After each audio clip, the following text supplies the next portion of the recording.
Vous savez, quand j'ai écouté la conférence de presse de MS Faye, je me suis dit que c'est un entraîneur qui, n'est-ce pas, a appris de ses erreurs. Et il a lui-même dit en conférence de presse que son système de jeu qu'il avait aligné lors du match contre le Burundi n'a pas vraiment marché. Que ses joueurs ne se retrouvaient pas sur le terrain, que ce soit techniquement, tactiquement, l'équipe était en deçà. Et il a lui-même reconnu en conférence de presse. Et donc, pour parer à cette anomalie-là, qu'est-ce qu'il a décidé donc de faire? Il a décidé, n'est-ce pas, de se réinventer, de pouvoir proposer une nouvelle chose, n'est-ce pas, en vue d'avoir une très bonne victoire lors du match contre la Gambie. Et moi, j'ai cru, n'est-ce pas? J'ai cru parce que je me disais que voici un entraîneur qui a reconnu ses erreurs. Il savait qu'il avait péché dans pas mal de domaines, que ce soit tactiquement, défensif, etc. Il avait des problèmes face au Burundi. Donc, moi, j'ai confiance en lui. J'ai cru qu'il allait régler l'ami. Mais pour vous dire honnêtement, ce match-là, je ne suis pas satisfait de ça. Je ne sais pas pour vous, mais personnellement, je ne suis pas satisfait de cette rencontre qu'on a livrée. Parce que dans l'ensemble, franchement, la Côte d'Ivoire peut faire mieux. Et je me dis que le problème n'est pas tant que ça que la Côte d'Ivoire ne peut pas gagner. Le problème est que on n'arrive même pas à se procurer des réelles occasions. Certes, il y a une adversité en face. Les éclipses ne sont pas à négliger. Parce que, n'est-ce pas, durant ce mondial, c'est très serré. Et même dans les autres poules, on voit qu'il y a pas mal de surprises. Donc, on ne doit pas s'attendre à être dans un fauteuil où on aura les 3 points facilement. Mais je me dis que quand tu t'appelles la Côte d'Ivoire et que tu as quand même un statut de champion d'Afrique, tu dois franchement pouvoir marcher sur tes adversaires. Et c'est ce que nous manque. Lorsque j'ai regardé ce match, franchement, il y a un goût d'inachevé. Je me dis que c'est encore possible de faire mieux. On peut faire mieux. Qu'est-ce qui n'a pas marché réellement? Je me disais que lorsque Faye, n'est-ce pas, au vu de ce qu'il a vu lors du match contre le Burundi, il allait régler l'ami. Mais là, franchement, ça n'a pas marché. Ça n'a pas marché. On va revenir tout à l'heure sur les différents aspects du match, que ce soit la défense, le milieu de terrain et l'attaque. On va parler un petit peu de tout ça. Mais je me dis que dans l'ensemble, la Côte d'Ivoire n'a pas fait un grand match. La Côte d'Ivoire n'a pas fait un grand match. Certes, bien sûr qu'on avait besoin de 3 points pour se qualifier. Sinon, on avait besoin de 3 points pour être toujours dans la course pour pouvoir se qualifier pour les mondiales. Certes, on a gagné 1-0. Mais je me dis qu'on peut toujours faire mieux. On peut toujours faire mieux. Parce que la Côte d'Ivoire, au vu de son récent passé, a montré que la Côte d'Ivoire peut faire mieux. Et je me disais que, n'est-ce pas, avec le côté, parce que, étant donné qu'on voyageait un petit peu mal, je me disais qu'à domicile, on pourrait régler la mie. Parce que la dernière fois qu'on a joué au Félicia, n'est-ce pas, on a gagné 4-0. Certes, ce n'était pas le même adversaire, ce n'était pas le même contexte, c'était les éliminatoires de la CAN, on était déjà qualifiés, mais on a gagné 4-0. Et les récents résultats de la Côte d'Ivoire montrent que la Côte d'Ivoire est plus souveraine lorsqu'elle joue à domicile. Donc, me basant sur tout ça, je me disais que la Côte d'Ivoire allait livrer un match correct. Mais franchement, lorsqu'on a regardé ce match, je ne peux pas dire que je suis déçu parce qu'on a pris les 3 points, mais je me dis qu'il y a toujours un goût d'inachevé. Le sélectionneur MS Faye nous laisse toujours sur notre faim. Je ne sais pas si c'est sa faute ou c'est à la faute des joueurs, mais franchement les gars, ce match-là, moi je ne suis pas du tout content. On a pris les 3 points, c'était l'essentiel parce qu'il y avait le Gabon qui nous talonnait derrière. À la moindre opportunité, ils n'hésiteront pas à passer devant. Donc c'est bien d'avoir pris les 3 points, même s'il y a toujours un point d'écart entre nous. Et on ne peut pas en vouloir à MS Faye parce qu'il a très même reconnu que le 3-4-3 n'a pas marché. Donc il a rectifié la mise en faisant un 4-3-3. Est-ce la faute des joueurs? Est-ce la faute à... Je ne sais pas. Mais franchement, ce match, on aurait dû faire mieux. Et moi, je dédouane complètement les sélectionneurs MS Faye. Parce qu'il a fait de son mieux. Il a fait ce qu'il pouvait. Il a aligné, n'est-ce pas, on va revenir sur son 11, mais il a aligné l'équipe qui, selon lui, était la plus compétitive possible. Donc, je ne vais pas lui jeter la pierre. Je ne vais pas lui faire des reproches désagréables. Mais je me dis que les joueurs auraient pu faire mieux. Lorsque je regarde, par exemple, la défense qu'il nous a sorti, il nous a composé une paire centrale, composée, n'est-ce pas, de Ousmane Diomandé et de Jean-Philippe Gbamé. À côté, Wilfried Tiengo et Hassan Kamara en latéraux. Et je me dis que cette défense-là n'a pas du tout été sereine durant toute la rencontre. Je veux dire que cette défense n'a pas été sereine. Parce que je me disais, parce que si vous avez bien regardé le match, sur certaines séquences, facilement on pouvait se prendre un but. On pouvait se prendre un but. Le fait que cette défense-là, n'est-ce pas, soit aussi perméable, ça c'est raison parce que la paire Ousmane Diomandé, Jean-Philippe Gbamé est très expérimentale. Les deux n'ont jamais joué ensemble en équipe nationale. Parce que la preuve, depuis que Ousmane Diomandé est en sélection, c'est la première fois que Jean-Philippe Gbamé est appelé. Donc je me dis que ça peut être une raison pour laquelle cette paire centrale composée de Ousmane Diomandé et de Jean-Philippe Gbamé n'a pas marché. Ça, carrément, je ne vais pas en vouloir à quelqu'un. Même si j'ai vu que sur certaines actions, on se laissait... Il y avait trop de laxisme. Trop de laxisme sur certaines actions. Facilement, les Gambiens, avec les latéraux, n'hésitaient pas à nous faire mal. Sachant très bien qu'ils ont joué tout le match avec un bloc bas et qu'ils nous attendaient beaucoup sur les contres, mais ils nous ont contrés à la moindre occasion. Et ce qui me fait plus mal, c'est que les contre-attaques qu'on a dû subir pouvaient se terminer par des buts. Ce ne sont pas des contre-attaques auxquelles nos défenseurs ont paré tout simplement. Parce que les contre-attaques que nous avons subis, ils sont allés jusqu'au bout. Les Gambiens nous ont fait mal. Parce que Yaya Fofana a sorti énormément d'arrêts dans ce match. Selon moi, c'est lui que je vais dédonner dans ce match. L'homme du match, selon moi, qui était le meilleur en défense. Il nous a sorti pas mal d'arrêts. Il était très à l'aise face au Burundi. Mais lors de ce match contre la Gambie, là, il nous a vraiment sauvé de pas mal de situations. Je me laissais, il y a Ousmane Diomandé qui montait un petit peu trop. Et cette défense-là ne s'entendait pas. C'est clair que lorsque vous avez regardé le match, vous vous êtes rendu compte que cette défense-là, ces deux défenseurs-là ne s'entendaient pas. Il y a Wilfried Senghor aussi. Et moi, je n'ai pas compris le sélectionneur MS Faye. Wilfried Senghor montait. Lorsque Nicolas Pepe était sur le terrain, les deux montaient.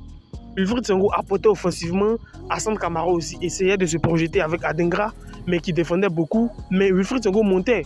Et cette défense-là n'a pas du tout été sereine. Pourquoi il n'a pas commencé avec Agbadou? On ne le sait pas. Est-ce que Agbadou n'était pas à 100% parce qu'il a fait rentrer après? On ne le sait pas. Mais je me dis que cette paire-là aurait dû être changée. Et c'est là où je veux en venir par rapport à Ousmane Diomandé. Un joueur que nous avons tant réclamé pour qu'il soit titulaire en équipe nationale de Côte d'Ivoire. Mais sur ce match, il n'a pas saisi réellement sa chance. Je ne vais pas lui dire qu'il a fait un mauvais match. Mais franchement, je peux comprendre. Je peux comprendre qu'il a fait un mauvais match parce qu'on le met dans un match à enjeu. Il n'est pas du tout titulaire. Lors du match contre le Burundi, il n'a pas joué une seule minute. Et là, on vient le mettre dans un match à enjeu et de surcroît avec un adversaire ou avec un coéquipier avec lequel il n'a pas joué du tout. Quel Jean-Philippe Gbamé. Ils se sont entraînés 7, mais au match officiel, les deux n'ont jamais évolué ensemble. Donc ça peut être une raison pour laquelle la paire centrale n'a pas été sereine, n'a pas été solide. Parce que franchement, sur certaines actions, on a été vraiment perméable. Cette défense-là était laxiste. Je ne sais pas ce que vous pensez de ça, mais moi je pense que cette défense-là n'aurait pas dû commencer. Et Wilfried Senghor aussi, sur la fin du match, je l'ai trouvé un petit peu, sur les 10 dernières minutes, il était en dedans. Il se faisait passer à chaque occasion. Je me disais, mais qu'est-ce qui se passait? Les actions dangereuses passaient sur son côté. Et Hassan Kamara aussi qui est sorti sur blessure. Enfin, j'espère que ça ne soit pas grave parce que le match contre le Burundi, il était sorti sur blessure aussi. Et ce match-là, il a débuté en tant que titulaire. Visiblement, ce n'était pas trop grave, mais j'espère que ce ne soit pas une grave blessure et j'espère qu'il va le poursuivre en club, n'est-ce pas, être titulaire pour revenir en équipe nationale. Mais franchement, les gars, cette défense-là m'a pas du tout satisfaite. Moi, je ne sais pas ce que vous pensez de ça. Ce milieu de terrain composé de Franck Kessie, Ibrahim Sangaré et Mohamed Diomandé, franchement, m'a pas donné satisfaction. Pendant les 10 premières minutes, au début du match, ce milieu-là était beaucoup créatif. On a même appuyé le milieu gambien. Ça a vraiment marché. Parce que, n'est-ce pas, on retrouvait de l'expérience. Il y avait Franck Kessie et Ibrahim Sangaré qui revenaient, qui étaient des joueurs habitués à la sélection. Donc, ils ont fait plutôt un bon match. Ibrahim Sangaré a fait un bon match. Mais Franck Kessie faisait trop de pertes de balles. Il y avait pas mal de déchets techniques dans son jeu. Il a perdu beaucoup de ballons. Sur certaines actions, il pouvait faire la passe. Sur certaines actions, il pouvait vite se libérer. Mais il a beaucoup tenté des dribbles. Chose qui ne nous a pas finalement arrangé. Mais Mohamed Diomandé aussi a été solide. Mais Mohamed Diomandé, c'est vrai qu'il a été utilisé en milieu défensif. Mais je l'ai trouvé plutôt correct. Plutôt correct dans ses interventions. Durant la première mi-temps, il a fait une très bonne partie. Il ressortait proprement le ballon. Il était devant la défense. C'était un joueur qui, franchement, me rassurait. Parce que même si je ne l'avais pas attendu dans ce rôle-là, de jouer, n'est-ce pas, en milieu défensif, mais il a montré qu'il a les épaules pour.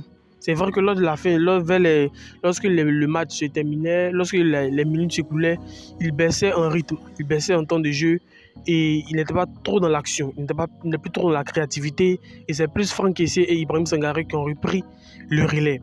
Mais dans l'ensemble, ce milieu-là n'a pas donné grand-chose, à part Ibrahim Sangaré qui a fait pour moi un match assez correct, bien qu'il soit mal en point en club, bien qu'il ne joue pas en club, il a moins de temps de jeu en club, mais lorsqu'il est revenu, notamment lorsqu'on a joué contre le Burundi, il n'était pas mal quand même. Mais lorsqu'on a joué contre la Gambie aujourd'hui, franchement, il est trouvé plutôt correct dans ses interventions. Il sortait probablement le ballon. Et rappelez-vous que le but n'est-ce pas, de Sébastien Haller vient d'une magnifique combinaison entre Pepe et Ibrahim Sangaré. Donc, sur cette talonnade-là, j'ai tout compris. Sur cette année-là, j'ai tout compris. J'ai vu que c'est un joueur qui est en confiance. J'ai vu que c'est un joueur qui veut prouver. Et il nous a montré sur cette trêve-là que ce n'est pas l'Ibrahim Sangaré qu'on connaît. L'Ibrahim Sangaré qui était moins bon à la CAN, ce n'est plus cet Ibrahim Sangaré-là. Parce que lorsque un joueur te sort un geste pareil, ça veut dire qu'une seule chose. Il est en confiance véritablement. Et j'espère que, n'est-ce pas, cette trêve-là, n'est-ce pas, sera un second souffle pour lui, pour plus s'imposer. Parce qu'au vu des concurrents, au vu des nouveaux joueurs qui arrivaient, cette place de titulaire n'était pas forcément gagnée. Mais là, avec cette prestation qu'il a sortie, je me dis qu'il peut toujours rebondir, il peut toujours redevenir ce cadre-là qu'il était auparavant. Il peut toujours redevenir ça, mais Franck Kessie n'était pas trop bon. Je l'ai trouvé moyen aujourd'hui. Pour moi, Franck Kessie, c'est un 6 sur 10 dans l'ensemble. Mais si je veux saluer aussi un truc que j'ai remarqué durant cette rencontre, c'est qu'on était bon au pressing. Et ça s'est plus déroulé sur la première mi-temps. Lorsqu'on perdait le ballon, j'ai senti une certaine agressivité, surtout avec Wilfried Senghor sur son côté et Nicolas Pepe qui étaient très bons. J'ai senti une certaine agressivité dans la récupération du ballon des joueurs qui voulaient vraiment en découdre, qui voulaient rapporter ces 3 points-là. Et une chose aussi positive, c'est qu'on marque toujours lors des 15 premières minutes. On fait toujours de très bonnes 15 premières minutes. Souvenez-vous, le but d'Ivan Guesson contre le Burundi, c'est à la 16e minute. Et le but de Haller aujourd'hui, c'est à la 15e minute. Donc on voit qu'on démarre plutôt bien. Mais c'est lorsque les minutes s'écoulent qu'on baisse en rythme. On baisse, n'est-ce pas, en réactivité, en créativité. Et c'est là qu'on devient moins bon. Et durant cette fin de rencontre, ça s'est senti. Les Gambiens nous ont acculés. On a même, à part ce taré que Yaya nous a sorti en toute fin de match, mais si ça c'était quasiment un but. Wilfried Senghor qui s'est fait déborder, n'est-ce pas, sur son côté, et l'attaquant va venir trouver, n'est-ce pas, son coéquipier dans l'axe qui va tirer et Yaya Fofana va nous sortir un super arrêt. Si c'était pas Yaya Fofana, franchement, on aurait dû encaisser parce que cette défense-là a été très laxiste. Mais concernant l'attaque, je me disais que par rapport à Adengra n'a pas été moins bon. Adengra n'était pas vraiment ça. Parce qu'on sait tous qu'il est mal en point au club, ça ne va pas et ça se ressent avec ses prestations en équipe nationale. Mais par contre, Haller, et c'est là où je voulais en venir, je vous dis que Haller n'a pas besoin de beaucoup de temps, n'a pas besoin de beaucoup d'occasions pour pouvoir marquer. Et c'est dans ce sens-là que moi je maintiens Haller. Et je me dis que Haller reste et demeure le numéro 9 indiscutable de la sélection nationale. Parce que Haller, on a vu, il n'a pas eu beaucoup d'occasions dans ce match, mais le peu d'occasions qu'il a eu, il a fini par marquer. Le 1-2 de Ibrahim Sangaré avec Pepe qui va centrer, il va perdre le ballon finalement, qui va sur Adengra qui fait un centre et le coup de tête de Sébastien Haller. On voit que malgré qu'il était très inconfortable dans cette action, il arrive quand même à mettre le ballon au fond des filets. Haller n'a pas besoin de beaucoup de temps pour marquer. Juste pour rire, il y a le Gambien Minté et Adengra qui jouent dans le même club qu'ils ont affronté sur cette rencontre-là. Donc je suis sûr que l'entraîneur de Brighton a dû forcément voir ça. Enfin bref. L'attaque, Nicolas Pepe a été super sonique. Lors des 5, 10, 20, 15 premières minutes, j'ai trouvé un Nicolas Pepe étincelant. C'était lui-même le détonateur de cette équipe, que ce soit offensivement. Et son côté avec Wilfried Senghor a parfaitement marché. Les deux s'entendaient très bien, ça combinait bien. Et je ne sais pas pourquoi MS Faye avait sorti Nicolas Pepe après. Peut-être que sûrement il parle avec le joueur, il a senti une gêne. Mais franchement, si c'était moi l'entraîneur, Nicolas Pepe ne sort pas. Parce qu'il a livré un match plus que correct. Mais dans l'ensemble, les éléphants ont récupéré les 3 points. C'est ce qu'on attendait d'eux. On voulait que lors de cette trêve-là, on puisse enchaîner 2 victoires sur 2 possibles. Et ça a été chose faite, on a récupéré les 6 points, on est toujours en tête, n'est-ce pas, devant le Gabon, on en a, je crois, 16 points, on est premier et le Gabon, on a 15. Donc on voit que le Gabon, à la moindre erreur, ils vont nous passer devant. Et je remercie les éléphants d'avoir regagné les points, même si dans le jeu, j'attends toujours beaucoup d'eux. Mais on ne va pas se plaindre, ils ont ramené les 3 points, c'était la chose la plus difficile à faire. Et ils l'ont fait, pas forcément avec brio, mais ils ont ramené les 3 points. Nous sommes à la fin de la vidéo. Donne-moi ton avis dans les commentaires. Qu'est-ce que tu as pensé du match des éléphants? Est-ce qu'ils ont fait un match abouti selon toi? Qu'est-ce qui n'a pas marché? Quels sont tes ressentis durant ce match? Donne-moi ton avis dans les commentaires. Ça me fera plaisir. Et les gars, on se retrouve pour une prochaine vidéo. Allez, peace out.